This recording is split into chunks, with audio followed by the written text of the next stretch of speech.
بسم الله الرحمن الرحيم. النوع 28 آداب طالب الحديث. في آداب طالب الحديث. جی کوئی بات.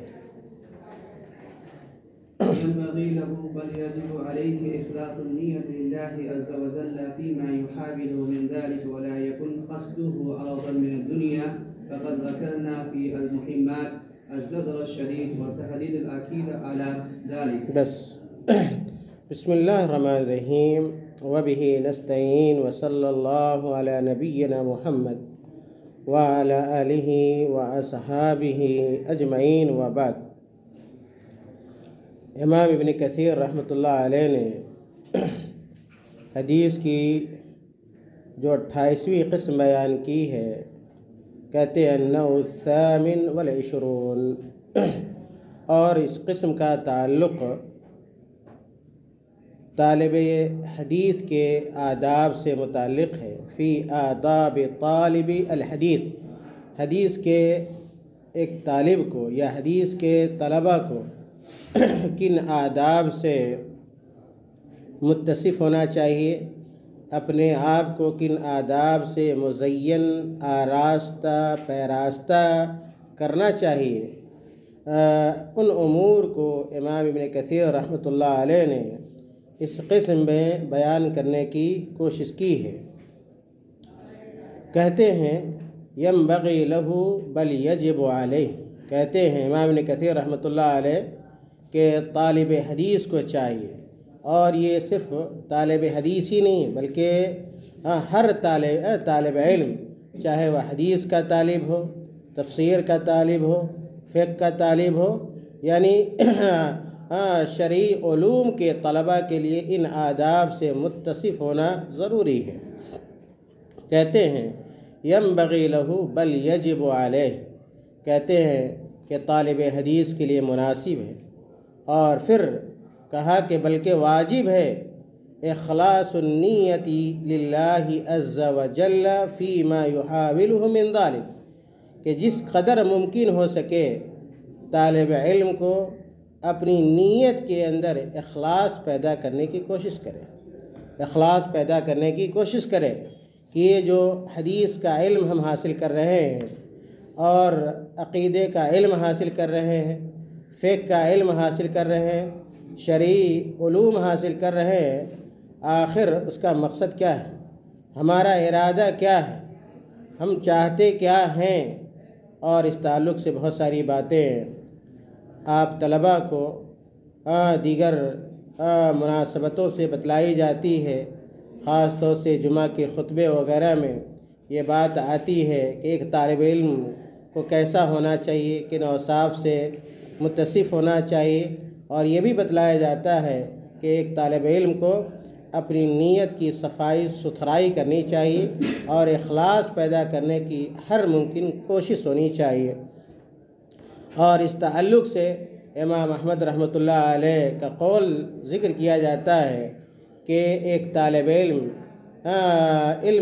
علم سے متعلق یہ نیت کرے کہ میں اس لیے علم حاصل کر رہا ہوں تاکہ ہمارے اندر جو جہل ہے اور اللہ کے دوسرے بندوں کی زندگی میں جو جہالت پائی جاتی ہے ہم اس کو دور کریں گے، ہم اس کو ختم کریں گے. یہ نیت ہر طالب علم کی ہونی چاہیے، اور اللہ رب العالمین کی رضا، اس کی خوشنودی، جنت کا حصول، کتاب و سنت پر عمل، یہ ایک طالب علم کا مقصد ہوا کرتا ہے. خیر، شیخ رحمہ اللہ کہتے ہیں بل یجب علیہ اخلاص النیت للہ عز وجل فیما یحاولہ من ذلک، کہ جس قدر ممکن ہو سکے طالب حدیث کو اخلاص نیت پیدا کرنی چاہیے، اور بلکہ یہ اخلاص نیت یہ واجب ہے، اخلاص نیت یہ واجب ہے. ولا یکن قصدہ اردا من الدنیا، ولا یکن قصدہ اردا من الدنیا، اور طالب علم یا کہ طالب حدیث کا مقصد ہرگز دنیا کا حصول نہیں ہونا چاہیے، دنیا کا ساز و سامان نہیں ہونا چاہیے، اور دنیا کی دولت نہیں ہونی چاہیے، دنیا کا رتبہ اور مقام نہیں ہونا چاہیے کہ ہم علم اس لیے حاصل کر رہے ہیں تاکہ دنیا مجھے حاصل ہو جائے، دنیا کا ساز و سامان حاصل ہو جائے، دنیاوی اعتبار سے ہمیں بلندی حاصل ہو جائے، اونچا مرتبہ اور مقام حاصل ہو جائے۔ اگر آپ واقعی اللہ کے لیے علم حاصل کر رہے ہیں تو اللہ تعالیٰ آپ کو دنیا بھی دے گا اور دین بھی دے گا۔ اللہ تعالیٰ آپ کو محروم اپنی نعمتوں سے نہیں کرے گا، بشرطے کہ طالب علم کے اندر اخلاص کی دولت پائی جائے۔ مزید کہتے ہیں شیخ ابن کثیر رحمۃ اللہ علیہ، فقد ذکرنا من المہمات، کہ ان چیزوں کو ہم نے اپنی دوسری کتاب المہمات کے اندر ذکر کیا ہے۔ بعض لوگ کہتے ہیں اس کتاب کا نام مقدمات ہے، اور میں نے اس کتاب کو ڈھونڈنے کی کوشش کی کہ مل جائے، لیکن یہ کتاب میرے خیال میں مطبوع کیا ہے نہیں ہے، اور یہ نایاب کتابوں میں سے غیر موجود کتابوں میں سے جو امام ابن کثیر رحمۃ اللہ علیہ کی کتاب ہے۔ اس کتاب میں امام ابن کثیر رحمۃ اللہ علیہ نے بڑی زجر و توبیخ، سخت وعیدیں دلائل کے ساتھ بیان کیے ہیں ان لوگوں سے متعلق، ان طلبہ سے متعلق جو علم کو دنیاوی اغراض و مقاصد کے لیے حاصل کرتے ہیں، جو علم کو دنیاوی اغراض و مقاصد کے لیے حاصل کرتے ہیں، ان کی زجر و توبیخ اس کتاب میں امام ابن کثیر رحمۃ اللہ علیہ نے بیان کی۔ جی آگے پڑھیں۔ وَلْيُبَادِرْ إِلَى سَمَاعِ الْعَالِمِ فِي بَلَدِهِ فَإِذَا اسْتَوْعَبَ ذَلِكَ انْتَقَلَ إِلَى الْأَقْرَبِ الْبِلَادِ إِلَيْهِ أَوْ إِلَى أَعْلَى مَا يُوجَدُ مِنَ الْبُلْدَانِ وَهُوَ الرِّحْلَةُ۔ جی امام ابن کثیر رحمۃ اللہ علیہ کہتے ہیں کہ طالب حدیث کو چاہیے کہ اپنے شہر میں موجود علماء، مشائخ، محدثین سے سند عالی حاصل کرنے کی کوشش کرے، اس طرف پیش رفت کرے، اس طرف کوشش کرے، جستجو کرے کہ جو محدثین ہیں اور ان کے پاس اعلیٰ سندیں ہیں، ان سندوں کو حاصل کرے۔ سب سے پہلے آغاز اپنے شہر کے علماء سے کرے، اپنے شہر کے علماء سے حدیثیں سنیں، اور خاص سے ان حدیثوں کو یا ان مشائخ سے حدیثیں سننا چاہیے جن کے پاس سند عالی ہو، جن کے پاس سند عالی ہو، یعنی کم واسطے سے وہ حدیث اللہ کے رسول صلی اللہ علیہ وسلم تک پہنچ جائیں۔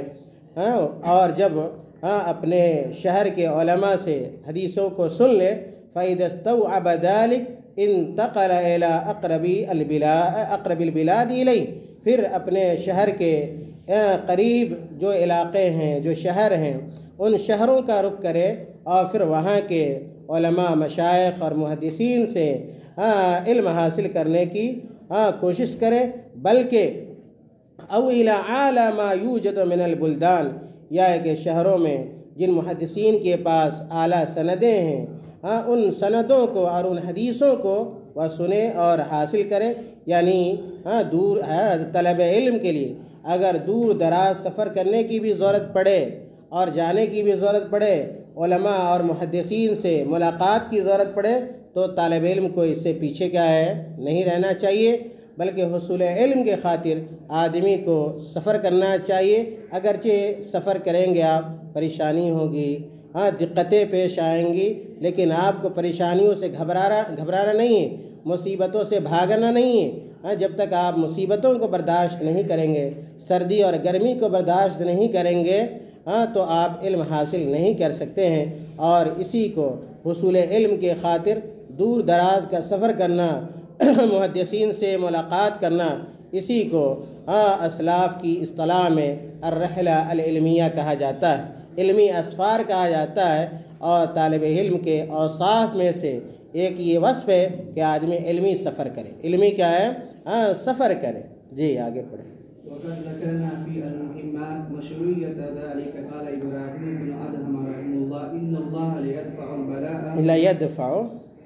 البلاء عن هذه الأمة برحلتها عن أصحاب الحديث. جی امام ابن کثیر رحمۃ اللہ علیہ کہتے ہیں کہ ہم نے اپنی کتاب المہمات میں رحلہ کو مشروع قرار دیا ہے، رحلہ علمیہ کو، علمی اسفار کو، علمی سفر کو ہم نے مشروع قرار دیا ہے کہ طالب علم کے لیے جائز ہے، مشروع ہے کہ حصول علم کی خاطر وہ سفر کرے اور محدثین کے سامنے اپنے ضانوی تلمذ کو تہ کرے۔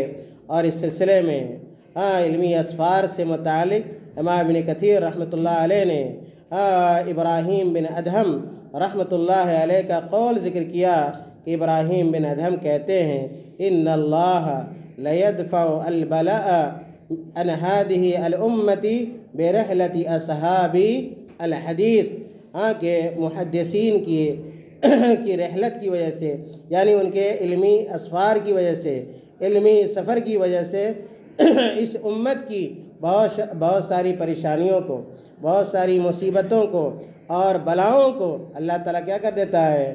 دور کر دیتا ہے، ٹال دیتا ہے۔ جو اس امت پر آنے والی مصیبتیں ہوتی ہیں محدثین کے علمی اسفار کی وجہ سے اور رحلہ علمیہ کی وجہ سے، اللہ تعالیٰ ان مصائب اور مشکلات کو دور فرما دیتا ہے۔ لیکن ابراہیم بن ادہم رحمۃ اللہ علیہ کا یہ قول سندن موضوع ہے، اس لیے اس طرح کا قول ان کی طرف منسوب کیا نہیں جانا چاہیے، جیسا کہ حافظ زبیر علی زئی رحمۃ اللہ علیہ نے اس قول کی سند سے متعلق گفتگو کی ہے اور اس سند کو موضوع قرار دیا ہے، اس قول کی سند کو موضوع قرار دیا ہے، اس لیے اس قول کو ابراہیم بن ادہم رحمۃ اللہ علیہ کی طرف منسوب کرنا درست نہیں ہے۔ جی آگے پڑھیں۔ قالوا وينبغي له أن يستعمل ما يمكنه من فضائل الأعمال الواردة في الحديث۔ جی کہتے ہیں امام ابن کثیر رحمۃ اللہ علیہ کہ محدثین کی رائے ہے، محدثین کہتے ہیں کہ طالب علم کو چاہیے، طالب حدیث کو چاہیے کہ حدیث سے متعلق جو بھی حدیث میں جو بھی اعمال سے متعلق فضائل ہیں، جو بھی کہ ایسے اعمال جن کے فضائل بیان کیے گئے ہیں، جن کی فضیلت بیان کی گئی ہے، مثال کے طور پہ آپ لے لیں نماز ہے، روزہ ہے، حج ہے، زکوٰۃ ہے، تلاوت قرآن ہے، نفلی نمازیں ہیں، صدقات و خیرات ہیں، اور اس طرح کے جو دیگر اعمال صالحہ ہیں جن کی فضیلت حدیث کے اندر موجود ہیں، ان فضائل سے اپنے آپ کو مزین کرے، ان فضائل سے اپنے آپ کو مزین کرے۔ طالب علم کا مقصد صرف کیا ہے؟ علم حاصل کرنا نہیں ہونا چاہیے، یا حدیثوں کو سننا اور سنانا نہیں ہونا چاہیے، کلاسوں میں حاضری نہیں ہونی چاہیے، بلکہ طالب علم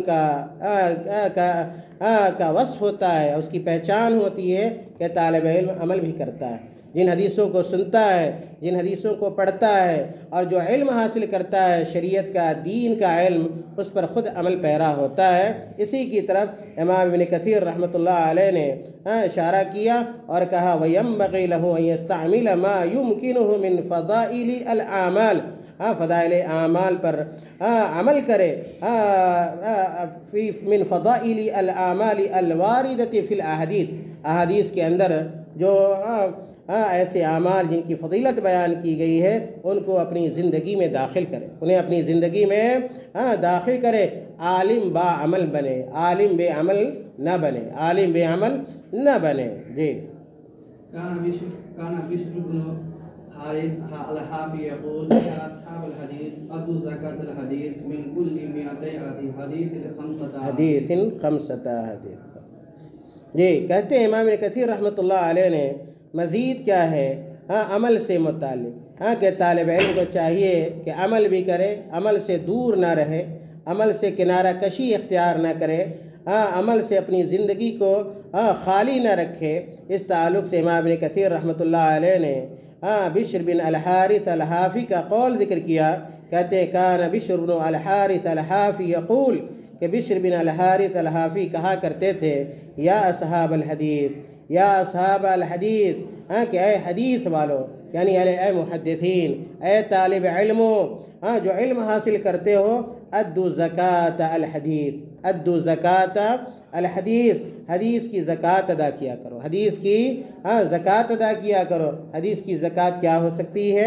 اس کی طرف اشارہ کیا کہ من کل 200 حدیث 5 حدیث، کہ ہر 200 حدیثوں میں سے کم 5 حدیثوں کو زکوٰۃ کے طور پہ نکالا کرو۔ 200 حدیثوں میں سے 5 حدیثوں کو، یعنی کم سے کم کیا ہے 200 حدیثوں کا اگر آپ علم حاصل کرتے ہیں 200 حدیثوں کو سنتے ہیں تو ان 200 حدیثوں میں سے کم 5 حدیثوں پر عمل کرو. کم سے کم 5 حدیثوں پر عمل کرو. یہی کیا ہے؟ علم کی زکوٰۃ ہے. یہی کیا ہے؟ حدیث کی زکوٰۃ ہے. اور آج کیا ہے؟ ہماری زندگی، طلباء کی زندگی اس طرح کے اعمال سے بہت دور ہے. علم تو ہم لوگ حاصل کر لیتے ہیں، ہزاروں حدیثیں ہم لوگ سن لیتے ہیں، ہزاروں سینکڑوں حدیثیں ہم لوگ پڑھ لیتے ہیں، لیکن عمل کرنے کے معاملے میں کوتاہ ثابت ہوئے ہیں. عمل کرنے کے معاملے میں بہت پیچھے ہم لوگ رہ جاتے ہیں. یہاں تک کہ جو فرائض ہیں، جو واجبات ہیں، جو اہم سنتیں ہیں، ان سنتوں پر بھی ہمارا عمل نہیں ہو پاتا ہے، جو کہ باعث افسوس ہے. اسی وجہ سے، عمل سے دوری کی وجہ سے آج ہمارے علم میں جو برکت ہونی چاہیے، روحانیت ہونی چاہیے، اس علم کا فائدہ ہماری ذات کو اور عام لوگوں کو پہنچنا چاہیے. وہ فائدہ ہمارے علم سے نہ ہمیں ہو پاتا ہے، نہ ہم دوسرے لوگوں کو اپنے علم سے بہرور اور مستفید کر پاتے ہیں. اس لیے عمل کی طرف توجہ ہر طالب علم کو دینی چاہیے اور کرنی چاہیے. جی. وقال عمرو بن قيس الملائي اذا بلغ شيء من الخير فاعمل به ولو مرة تكن من اهله. جی. اسی طرح امام ابن کثیر رحمۃ اللہ علیہ نے عمرو بن قیس الملائی کا قول ذکر کیا اور کہا امام ابن کثیر رحمۃ اللہ علیہ نے کہ وقال عمرو بن قیس الملائی اذا بلغك شيء من الخير فاعمل به. اگر خیر سے متعلق کوئی بھی چیز اگر آپ کو پہنچتی ہے، کوئی آیت پہنچتی ہے، کوئی حدیث پہنچتی ہے، صحابہ کا، اللہ کے رسول صلی اللہ علیہ وسلم کا کوئی کسی عمل کے بارے میں آپ واقف ہوتے ہیں، تو ایک طالب علم ہونے کے ناطے آپ کی ذمہ داری بنتی ہے کہ آپ اس خیر کے کام پر اس خیر کے کام کو کریں اور اس پر عمل پیرا ہو. ولو مرتن اگرچہ کیا ایک ہی مرتبہ صحیح، لیکن ضرور کیا ہے؟ خیر کے امور کو اختیار کرنا چاہیے اور اس پر عمل پیرا ہونا چاہیے. تکن من اہل ہی، تاکہ آپ کا شمار عاملین میں ہو سکے، تاکہ آپ کا شمار جس طرح عالم میں ہوتا ہے اسی طرح عامل میں بھی ہو سکے، اور یہ کہا جا سکے کہ آپ نے اس عمل کو اختیار کیا ہے اور اس پر آپ نے عمل کیا ہے. جی. قال وقي اذا اردت حفظ الحديث فاعمل به. جی. وقی بن الجراح رحمہ اللہ کا یہ بڑا مشہور قول ہے. طالب علم کے عمل سے متعلق کہا وقی بن الجراح رحمۃ اللہ علیہ نے اذا اردت حفظ الحدیث فاعمل به. اے طالب علموں، اے حدیث کے پڑھانے والوں، اگر آپ چاہتے ہو کہ حدیثیں آپ کو یاد رہ جائیں، حدیثیں اگر آپ کو ازبر ہو جائیں، حدیثیں آپ کے ذہن و دماغ سے نہ نکلیں، آپ کی زندگی سے نہ نکلیں، تو اس کا راستہ بڑا آسان ہے کہ آپ ان حدیثوں پر عمل کرنا شروع کر دو. جب آپ ان حدیثوں پر عمل کریں گے تو وہ حدیثیں آپ کو ہمیشہ یاد رہیں گی. اذا اردت حفظ الحدیث، اگر آپ حدیث کو حفظ کرنے کا ارادہ رکھتے ہیں، فاعمل به، تو اس حدیث پر کیا ہے؟ عمل کریں. جس حدیث کو یاد رکھنا چاہتے ہیں، یاد رکھنے کا سب سے آسان نسخہ، اہم نسخہ یہ ہے کہ آپ اس حدیث پر عمل کریں. اس حدیث پر عمل کریں گے تو حدیث ہمیشہ آپ کو یاد رہے گی. جی آگے پڑھیں. قالوا ولا يطول جی. الشيخ في السماع حتى يزهر. قال الزهري اذا دعا المجلس كان الشيطان في نصيبه. جی. اہل علم نے، محدثین نے کہا کہ طالب حدیث کو چاہیے، طالب علم کو چاہیے کہ حدیث سننے کے معاملے میں اپنے شیخ کے پاس مجالست بڑی لمبی نہ کرے، یعنی کافی دیر تک یا بڑے لمبے وقت تک حدیث نہ سنے، اور اس قدر کیا ہے بیٹھے کہ شیخ کیا ہو جائے؟ اکتا جائے. شیخ کیا ہے؟ اکتاہٹ محسوس کرنے لگے. تو سماع کی مجلس بہت لمبی نہیں ہونی چاہیے. کہا ولا يطول على الشيخ في السماع حتى يزجره، یہاں تک کہ شیخ استاد پریشان ہونے لگے، تھکاوٹ محسوس کرنے لگے، یا کہ قلق کیا ہے؟ محسوس کرنے لگے.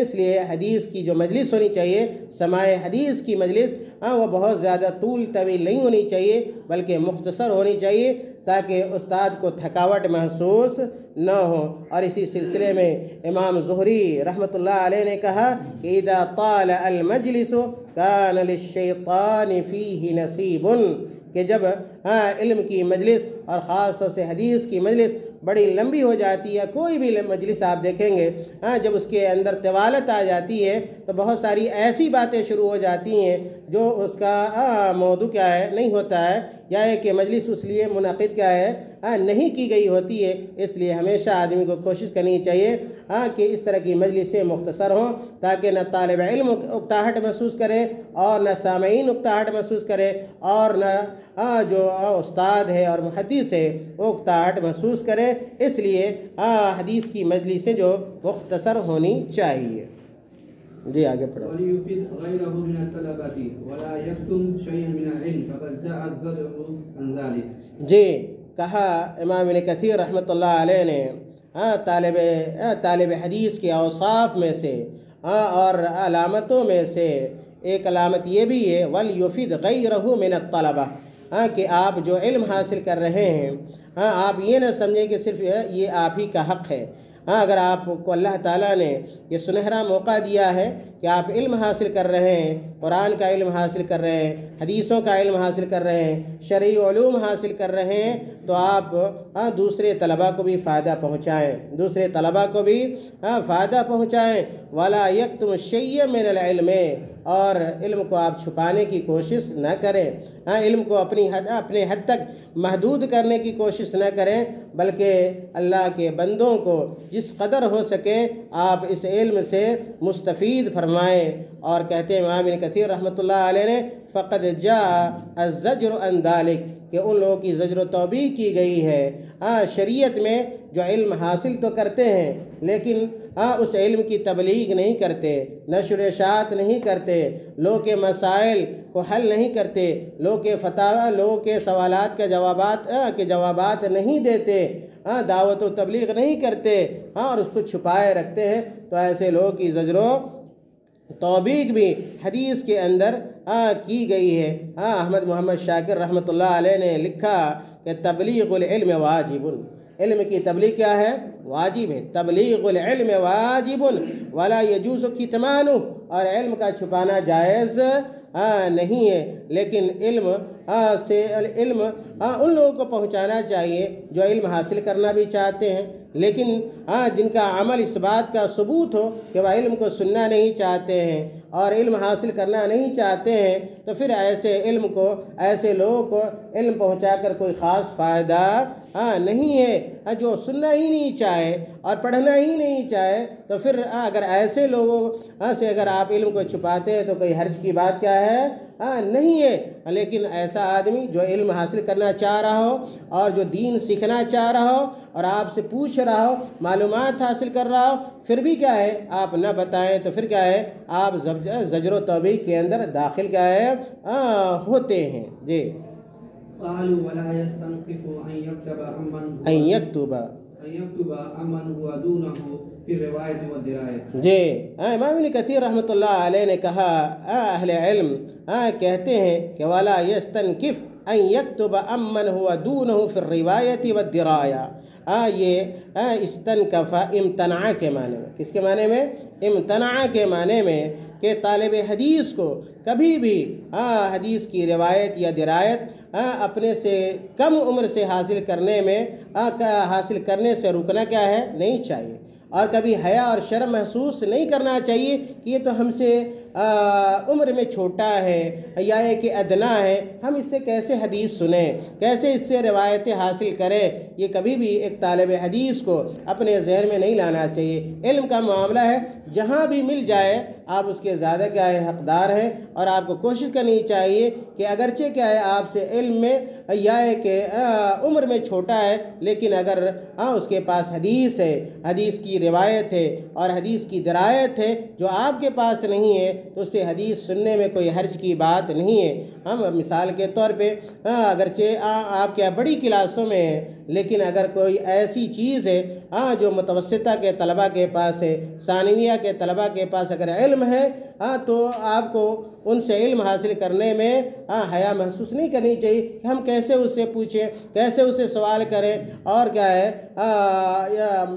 اس اعتبار سے مجھے جھکنا پڑے گا، ان کے پاس جانا پڑے گا، تو طالب علم کبھی اس طرح کی باتوں کو اپنے ذہن میں نہیں لاتا ہے۔ اسی کی طرف اشارہ کیا کہ وَلَا يَسْتَنْكِفْ أَنْ يَكْتُبَ عَمَّنْ هُوَ دُونَهُ، کہ طالب علم کبھی یہ نہ سوچے کہ وہ حدیث کا ہے مجھ سے کم عمر کے پاس ہے، اس لیے میں اس سے حدیث نہ لوں، ایسا خیال دل میں نہیں آنا چاہیے۔ جی قال وقيل لا ينبل الرجل حتى يكتب عمن هو فوقه ومن هو مثله ومن هو دونه۔ جی وکی بن الجراح رحمۃ اللہ علیہ نے کہا کہ آدمی اس وقت تک بلندی کو نہیں پا سکتا اور اسی طرح کمال کو نہیں پہنچ سکتا جب تک وہ حدیث کو اپنے سے بڑے سے نہ لے، یا اپنے جیسے دوسرے اشخاص سے نہ لے، یا کہ اپنے سے کم عمر لوگوں سے نہ لے۔ کبھی ہو سکتا ہے کہ علم کی جستجو میں آپ کو اپنے بڑوں سے علم حاصل کرنا پڑے، کبھی اپنے برابر کے لوگوں سے علم حاصل کرنا پڑے، کبھی اپنے چھوٹوں سے بھی علم حاصل کرنا پڑے، لیکن آپ کو علم حاصل کرنا چاہیے، کبھی ان چیزوں کو خاطر میں نہیں لانا چاہیے۔ اگر یہ ذہن میں رہے گا کہ وہ مجھ سے چھوٹا ہے یا میرا وہ ساتھی ہے، میں اس سے کیسے علم حاصل کروں، اس کی وجہ سے آپ علم میں پیچھے رہ جائیں گے اور آپ کو کمال حاصل نہیں ہو پائے گا۔ اس لیے ان چیزوں سے آدمی کو چھٹکارا حاصل کرنا چاہیے۔ قال ابن الصلاح وليس بموفق من ضيع شيئا من وقته في الاستكثار بالشيوخ۔ جی آگے پڑھیں۔ لمجرد الکثرت وصیتها۔ ابن صلاح رحمۃ اللہ علیہ کہتے ہیں کہ وہ طالب علم توفیق یافتہ نہیں، وہ طالب علم موفق نہیں، یعنی اسے اللہ تعالیٰ نے اس بات کی توفیق نہیں دی۔ کیسا طالب علم؟ من ضیع شیئا من وقتہ، جو اپنے وقت کو ضائع کر دیتا ہے۔ کس چیز میں ضائع کر دیتا ہے؟ فی الاستکثار من الشیوخ لمجرد الکثرت وصیتها، کہ اس کی کوشش یہ ہوتی ہے کہ زیادہ سے زیادہ شیوخ کی روایتیں مجھے مل جائیں۔ صرف اس کی نگاہ کس چیز کے اوپر ہوتی ہے؟ کثرت روایت پہ، کثرت روایت حاصل ہو جائے، لمجرد الکثرہ وصیتها، تاکہ کیا کثرت روایت میرے پاس ہو جائے اور میری شہرت ہو جائے۔ سیت کس کو کہتے ہیں؟ شہرت کو کہتے ہیں، کہ شہرت کے لیے بہت سارے مشائخ کی روایتوں کو صرف جمع کرتا ہے۔ کہتے ہیں ایسا طالب علم کا موفق کیا ہے؟ نہیں ہے، بلکہ طالب حدیث جس طرح حدیثوں کو سنے اسی طرح اس کے اور بھی مقاصد ہونے چاہیے کہ ان حدیثوں کو سمجھنے کی بھی کوشش کرے، ان حدیثوں کی تحقیق بھی کرے، تفتیش بھی کرے۔ صرف کیا ہے حدیثوں کو جمع کرنا مقصد کیا ہے؟ نہیں ہونا چاہیے، تاکہ ہماری شہرت ہو جائے اور ہماری ناموری ہو جائے۔ یہ اچھے طالب علم کی پہچان اور طالب حدیث کی پہچان نہیں ہے۔ وَلَيْسَ مِنْ ذَلِكَ قَوْلُ أَبِي حَاتِمَ الرَّازِي إِذَا كَتَبْتَ فَقَمِّشْ۔ اور ابو حاتم الرازی نے کہا کہ جب آپ حدیثوں کو لکھیں تو جو بھی حدیثیں ملتی ہیں تو کیا ہے آپ ان کو جمع کر لیں۔ کہتے ہیں یہ جو قول ہے ابو حاتم الرازی کا حدیث سے متعلق کیا ہے؟ نہیں ہے۔ اذا کتبت فقمش، اور قمش کا معنی آپ کی کتاب میں لکھا ہوا ہے، حاشیہ موجود ہے، جمع الشیء من ہونا ومن ہونا، کہ جو بھی چیز یہاں مل رہی اس کو لے لیں، وہاں مل رہی اس کو لے لیں، کہ جب آپ حدیثوں کو لکھیں تو ہر طرح کی چیزوں کیا ہے آپ جمع کر لیں۔ یہ ابو حاتم الرازی کا جو قول یہ حدیثوں پہ فٹ نہیں آتا ہے، یہ حدیثوں پہ فٹ نہیں آتا ہے۔ وَإِذَا حَدَّثْتَ فَفَتِّشْ، اور جب ان حدیثوں کو بیان کریں تب آپ کو کیا کرنا چاہیے؟ تفتیش کرنا چاہیے، چھان بین کرنی چاہیے، تب آپ کو روایت کرنی چاہیے۔ یہ جو قول ہے ابو حاتم الرازی کا یہ حدیثوں کے علاوہ کے لیے، حدیثوں کے علاوہ کے لیے۔ خیر اس کے بعد حافظ ابن صلاح رحمۃ اللہ علیہ کہتے ہیں ثم لا ينبغي للطالب الحديث ان يقتصر على مجرد سماعه وكتبه، کہ طالب علم کے لیے مناسب نہیں ہے کہ وہ صرف حدیث کے سما پہ انحصار کرے یا کہ اس کے لکھنے پہ انحصار کرے، بلکہ من غیر فہمی و معرفتی ہی، یعنی صرف حدیثوں کے لکھنے پہ اور حدیثوں کے سما پر انحصار کرے اور ان حدیثوں کو سمجھنے کی کوشش نہ کرے۔ جس طرح آپ حدیثوں کو سنیں، حدیثوں کو لکھیں، اسی طرح طالب حدیث کو چاہیے کہ ان حدیثوں کے معنی اور مطالب کو سمجھنے کی بھی کوشش کرے۔ اگر آپ صرف حدیثوں کو جمع کرتے ہیں، لکھتے ہیں اور سمجھتے نہیں ہیں تو حافظ ابن کثیر رحمۃ اللہ علیہ کہتے ہیں فَيَكُونُ قَدْ أَتْعَبَ نَفْسَهُ، گویا اس نے اپنے آپ کو کیا ہے، اپنے نفس کو کیا ہے، صرف تھکایا ہے۔ وَلَمْ يَظْفَرْ بِالطَّائِلِينَ،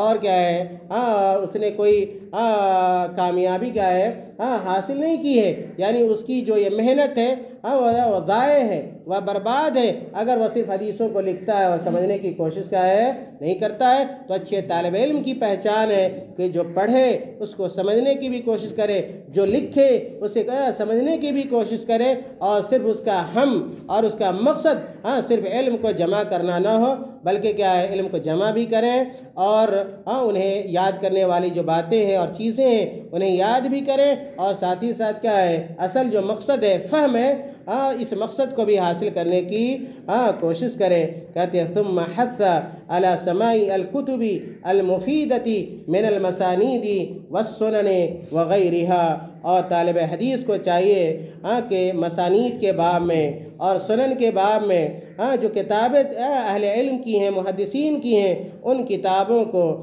سنیں، یعنی ترجیحات میں، یعنی اپنی ترجیحات میں مسانید کو داخل کرے اور سنن کو داخل کرے۔ اور احمد محمد شاکر رحمۃ اللہ علیہ نے حاشیہ میں چند کتابوں کی طرف اشارہ کیا ہے جن کتابوں کو ترجیحی بنیاد پر طالب حدیث کو سننا چاہیے، جیسے صحیحین سب سے کیا ہے آگے ہے یا سر فہرست ہے، جس کو سننے کی کوشش کرنی چاہیے۔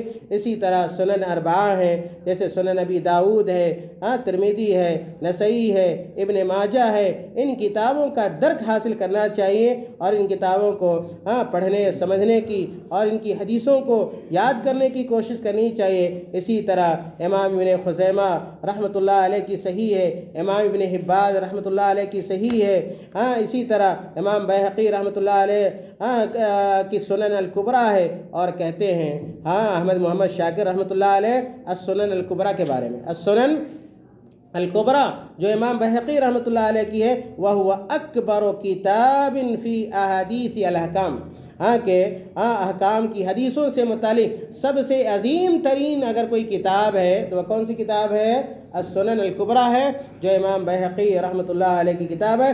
لم یصنف فی الباب مثلہ، اور احکام کے باب میں اس طرح کی کوئی دوسری کتاب لکھی نہیں گئی ہے۔ اور ان کتابوں کے بعد پھر کیا ہے، مسانید کی حدیثوں کو سننا چاہیے، پڑھنا چاہیے، اور مسانید میں بھی سب سے اہم ترین مسند جو ہے احمد بن حنبل رحمۃ اللہ علیہ کا مسند ہے۔ اور اس کے علاوہ اس کے بعد جو احکام سے متعلق جو کتابیں لکھی گئی ہیں، مثال کے طور پہ موطا امام مالک ہے، اسی طرح ابن جریج کی جو کتابیں ہیں، ابن عروبہ کی جو کتابیں ہیں، اسی طرح سعید بن منصور کی جو کتابیں ہیں، مصنف عبد الرزاق ہے، مصنف ابن ابی شیبہ ہے، اسی طرح علل کی جو کتابیں ہیں اور رجال کی جو کتابیں ہیں، تراجم کی جو کتابیں ہیں، اور اسی طرح تاریخ کی جو کتابیں ہیں، ان کتابوں سے طالب حدیث کو اور عام طالب علم کو ضرور استفادہ کرنا چاہیے۔ اگر کوئی طالب علم ایسا کرتا ہے، اس طرح علم کی راہ میں آگے بڑھتا ہے، تو یقیناً کیا ہے، وہ طالب علم قابل ستائش ہے، اور یہ وہ طریقہ ہے جس پر چل کر ہمارے اسلاف نے علم حاصل کیا ہے۔ اگر اسی راستے کو ہم بھی اختیار کرتے ہیں تو یقیناً اللہ رب العالمین ہمیں علم سے محروم نہیں کرے گا، جو کہ اللہ تعالیٰ کی بڑی نعمت ہے۔ وصلی اللہ علی نبینا محمد۔